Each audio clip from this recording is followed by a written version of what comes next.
Welcome to the speaking section. My name is Mohammad. I will be your examiner for this part of the test, and I'm going to record this for the marking purposes.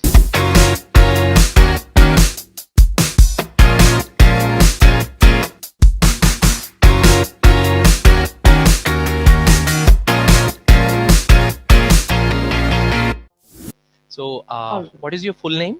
My name is Harshitha Kumayaa, but you can call me Harshitha. So, let's start with your hometown. Is your hometown a good place to live? Why or why not?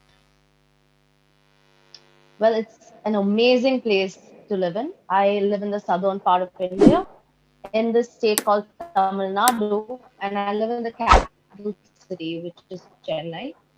I was raised here, and I really don't know another place where I can compare it to because I've always been here all my life.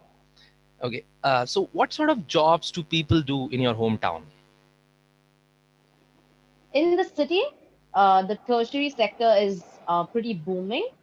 However, if you move down south, in the rural areas, agriculture is predominantly practiced.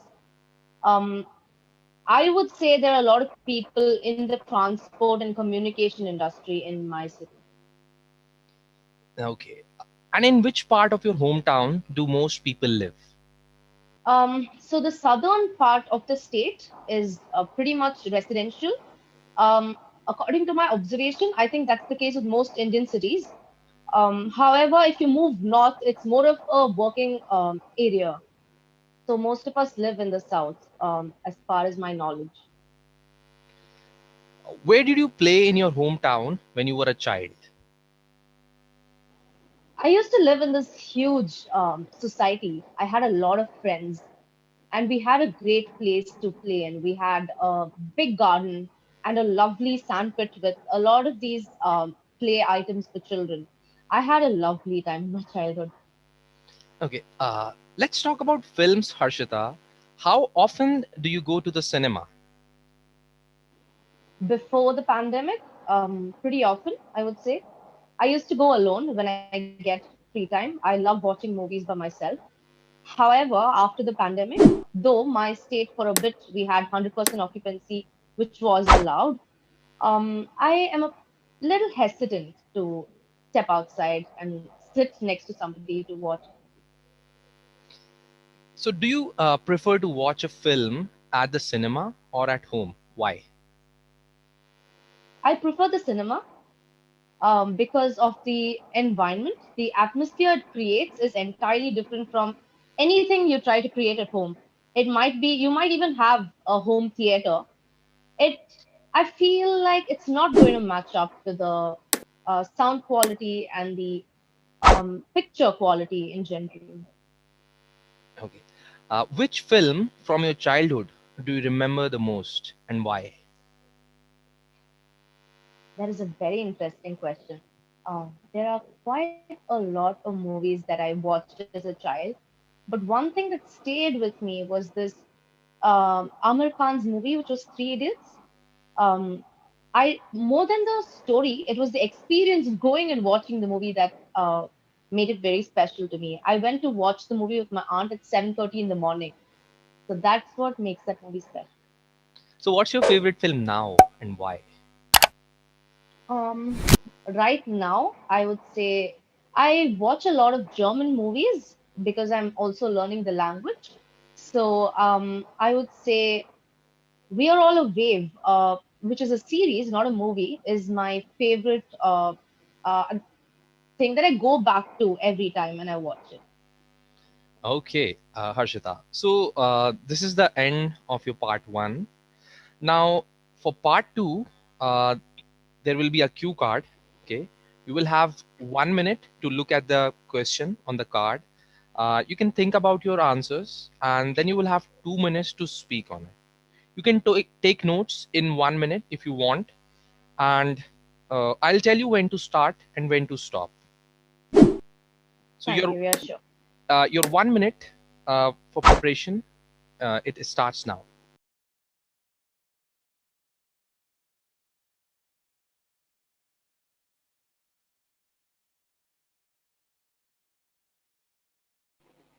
Okay, you can start speaking.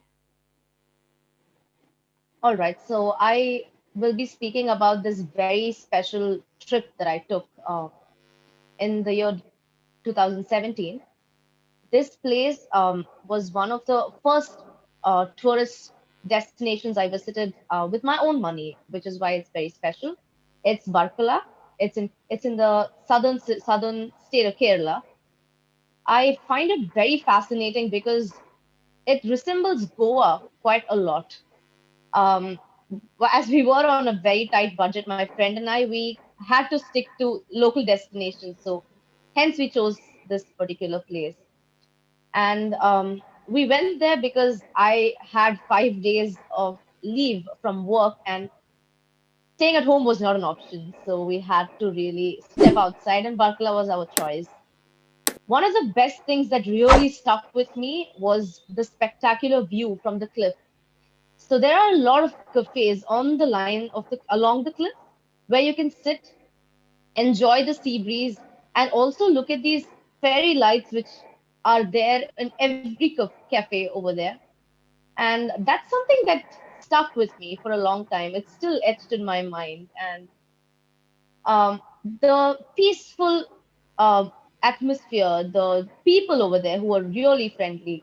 The absolutely special part of Barkala, I would say, is that there are people from every part of the world. You have an opportunity to speak with people from Europe, from the United States of America, and a lot of these pockets where you might generally have not, you might not visit them otherwise. I got a chance to become friends with this Italian girl who was working in a cafe, and no other destination has ever matched up to this particular vacation, I would say. Okay, Being a tourist can be I'm going to stop you now, all right. Harshita. So now I will ask some questions in part three, which will be related to part two. Let's talk about places that tourists visit. What areas of a town or city do tourists often like to visit? There are various types of tourism, so I really think it depends on the purpose of the person's visit.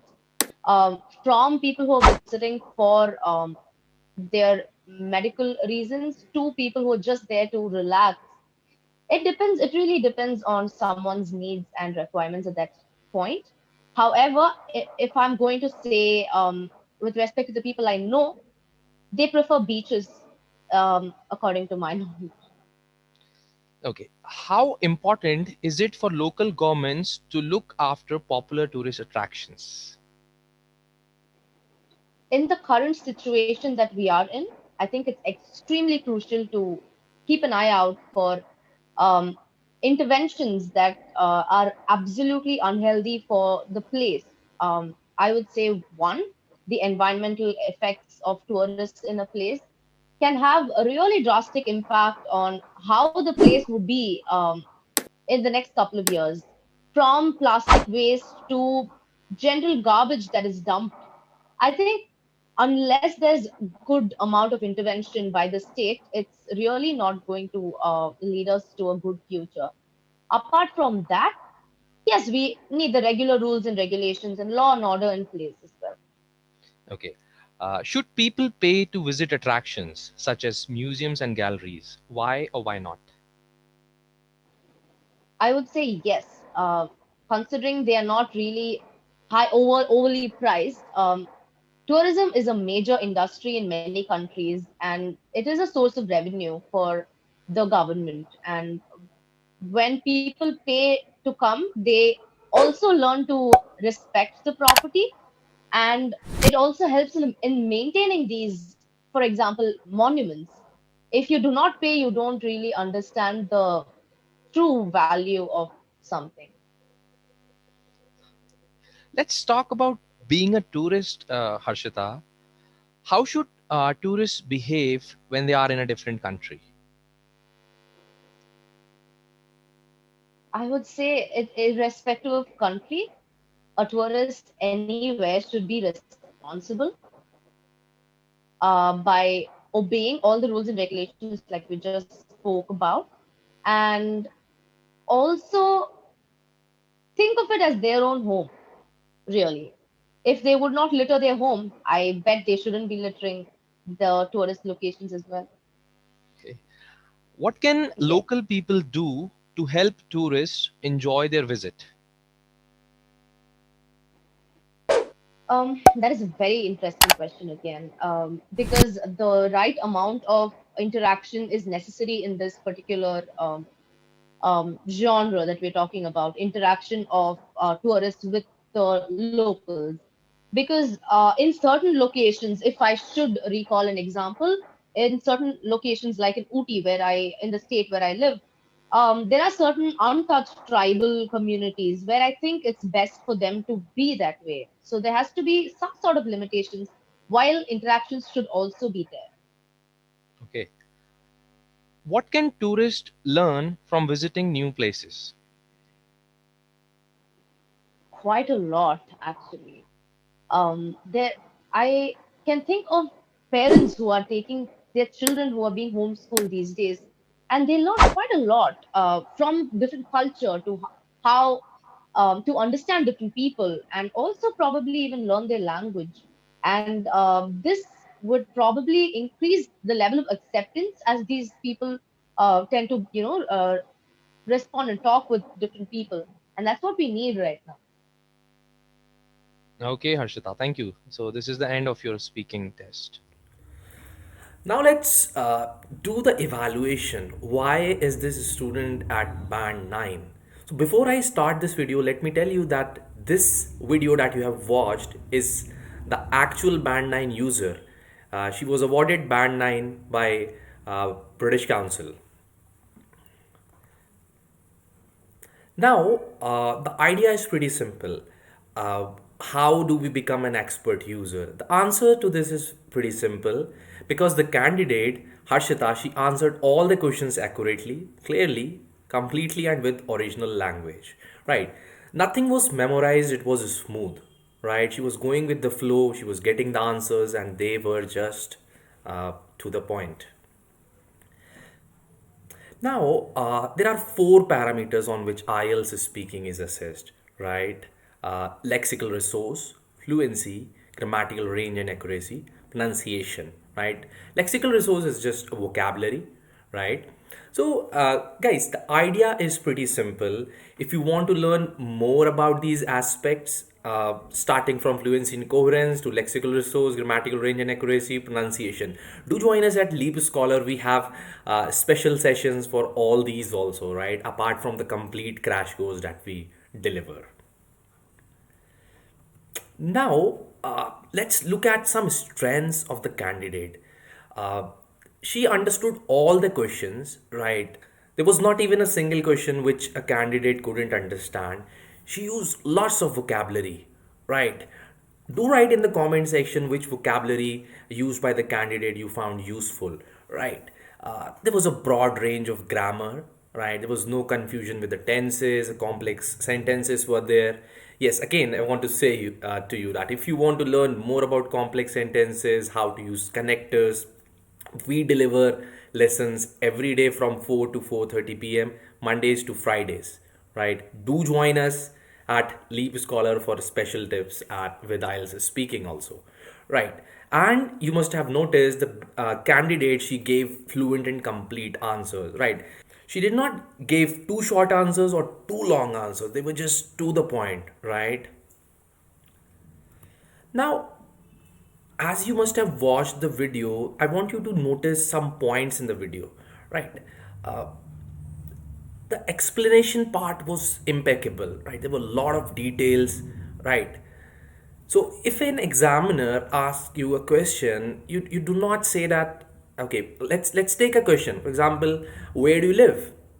So the candidate did not answer like I live in Uttar Pradesh or I live in India. There was some part in addition to that, right? I live in India, which is a beautiful country.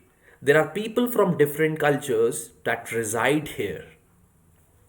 Now, the speech is original, right? It's indicating that she has not memorized the answers, right?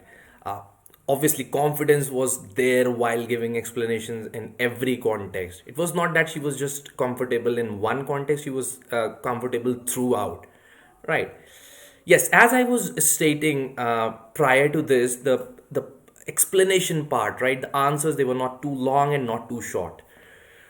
Right now, this is the thing. Malayalam is the first language of the candidate who was speaking, right? And she showed the same confidence and comfort while speaking as she is with her first language, right? So, this is what we have to target. Our English, if it has to sound like native speakers, it has to be in the same comfort level, the way we have with our first language, that is known as L1. Now, there are some mistakes also that I observed. The pronunciation of these two words, it was wrong, right? And if you will watch the video, you'll see this. The candidate used the word according to my observation, right? We do not use according to for when we're talking about ourselves, right? You'll say in my opinion, right? If you want to talk about second person or third person, so you can say according to you, according to him, according to Ram, right?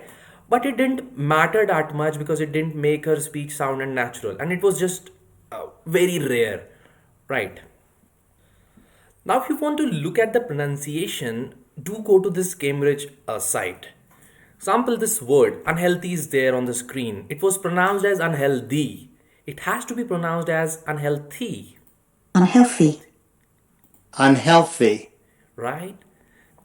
You can just write down the next word also here and you can just check it. genre, genre.